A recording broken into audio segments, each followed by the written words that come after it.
ये मैटर जो मैं आपको बोलने जा रहा हूँ, आप इस मैटर को हमारे सॉफ्टवेयर पे टाइप करके आप अपनी मिस्टेक्स को जान सकते हैं और अपने शॉर्टहैंड को इम्प्रूव कर सकते हैं, जिसका लिंक मैंने अपने डिस्क्रिप्शन बॉक्स में दे दिया है।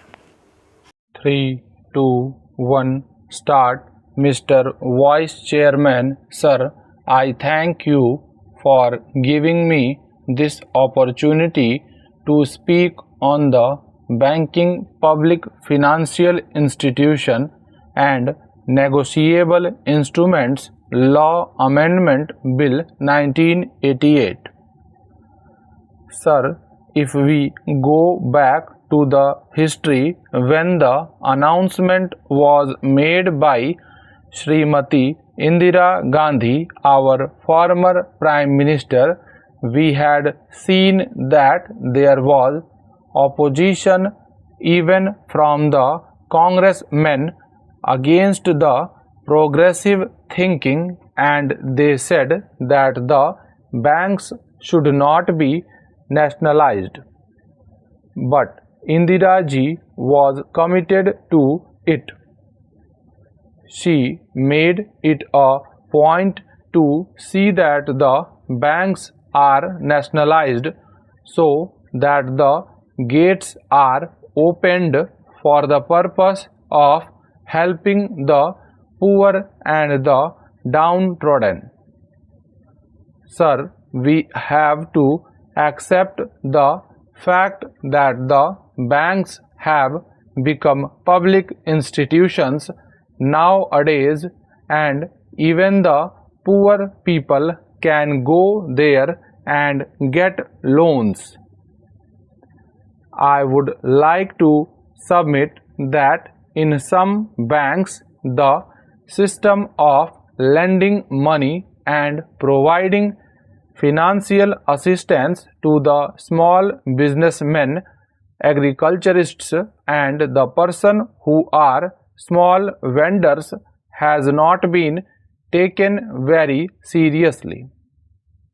In the last year budget, that is the 1988-89 budget, which was presented by the then Finance Minister, the thrust was given to agriculture.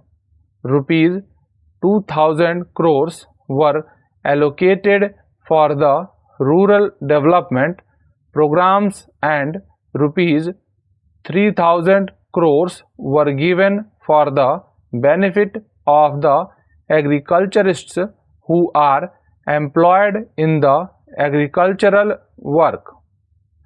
Sir, still I would like to say that the benefits have not reached them for the simple reason that the banks are looking at the agriculturists and also small businessmen and vendors as persons who will not be able to repay the amount. I would like to submit that the reality is that the big businessmen who have taken loans of crores and crores of rupees from the banks have not repaid the loans in time. There are several methods adopted by the banks to collect the money from the farmers who have taken the money for agricultural purposes.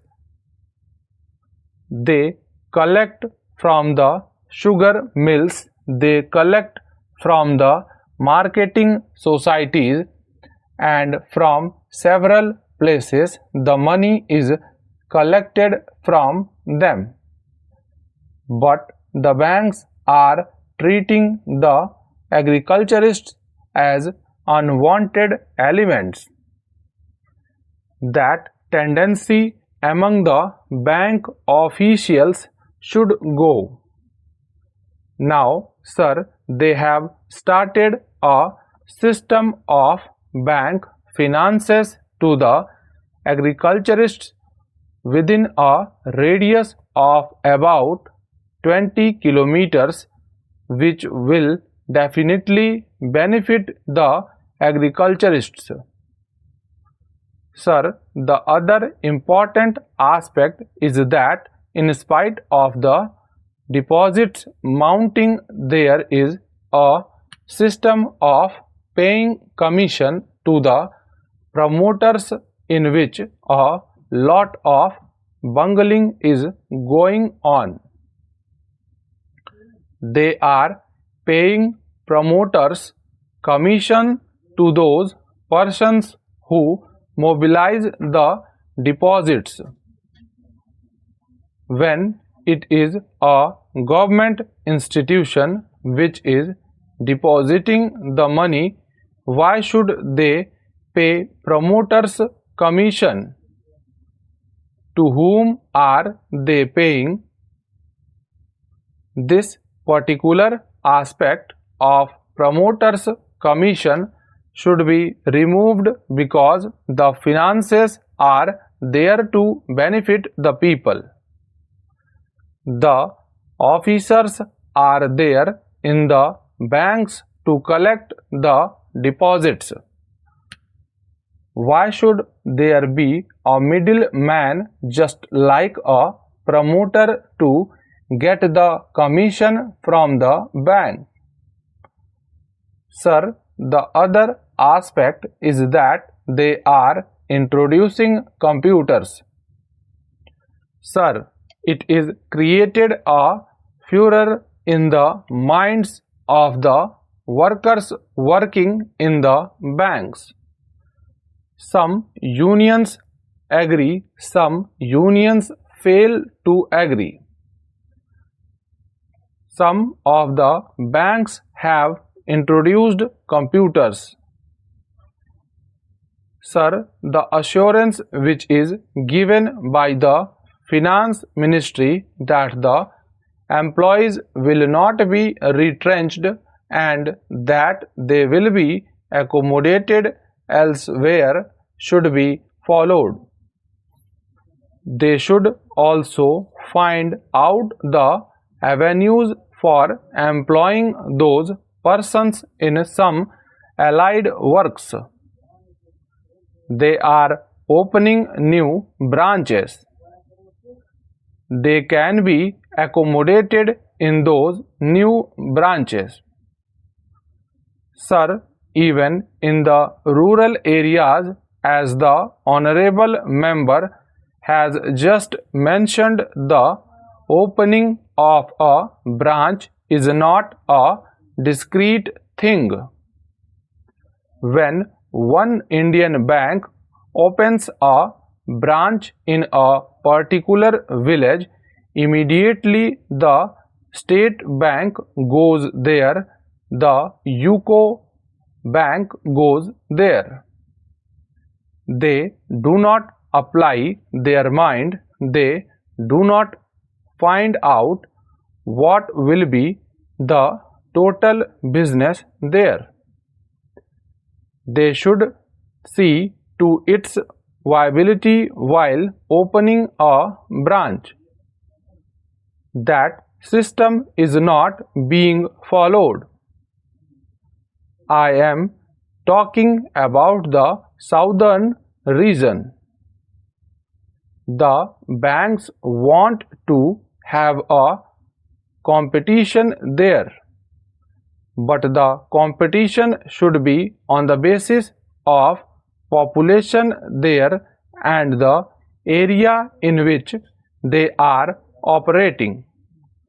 But simply opening a branch without transacting any business will be a burden on the bank itself. Sir, about the appointment of directors, I would like to submit that in most of the banks, the directors have not been appointed for the past 2 or 3 years. It may have been due to various reasons. Representatives of the people should be definitely represented there. but in most of the banks, directors have not been appointed for 2 years or 3 years, and in some banks their full strength is not there. Only a skeleton group of directors is functioning there. Sir, another important burning problem is misappropriation by bank officials. The fraud and misappropriation by bank officials run into lakhs and lakhs of rupees, which is a burden on the banks, and these amounts have been misappropriated by them.